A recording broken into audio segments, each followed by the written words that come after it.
একা ছিলাম ছিলাম ভালো, ছিল না তো জ্বালা, তোমার সাথে প্রেম করিয়া জীবন হইল কালা।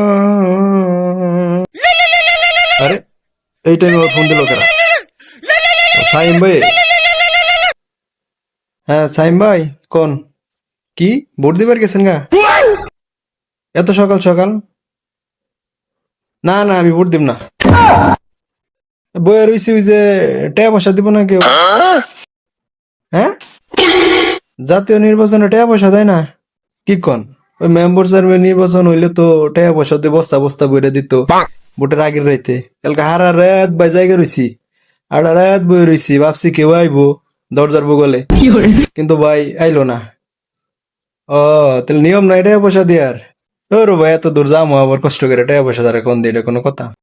হ্যাঁ, গুরুত্বপূর্ণ ভোট দেয়ানি রাখবো, আর না দিলে হাই হাই কি কোন ভাই? আমি তো ভাই এই রাইতে থেকে বই রইছি ঘরে, টাকা পয়সা দিব পরে যে ভোটটা দিন। আমি তো জানি না ভাই ওর টাকা পয়সা দেয় না, এটা কোনো কথা?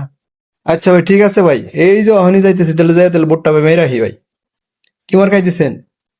ও কইবেন না আপনার বোন, আপনি দিছেন, যারে খুশি যারে দিছেন। কোন সমস্যা কামড়ামরাই তো? হ্যাঁ, ও জায়গা মতো দিমু ভোট। আচ্ছা আচ্ছা ঠিক আছে, আমি আরো ভাই হারা রাত বই রইছি ওই টাকা পয়সার লেগে, আমি তো জানি না ভাই টাকা পয়সা দেয় না। ও ভাই আইতেছি, এই যে এখন আইতেছি ভাই। ভোট কেন্দ্রে ঝামেলা হয়ে পারে, ওই প্রিপারেশন ভাই আমরা নিয়ে যাবো। ঝামেলা হইলে খালি আগামী 24 ঘন্টায় অ্যাকশন দেখবো, অ্যাকশন। শাল্লা বাবু ছিঁড়ে ফেলাইতে হবে খানকির।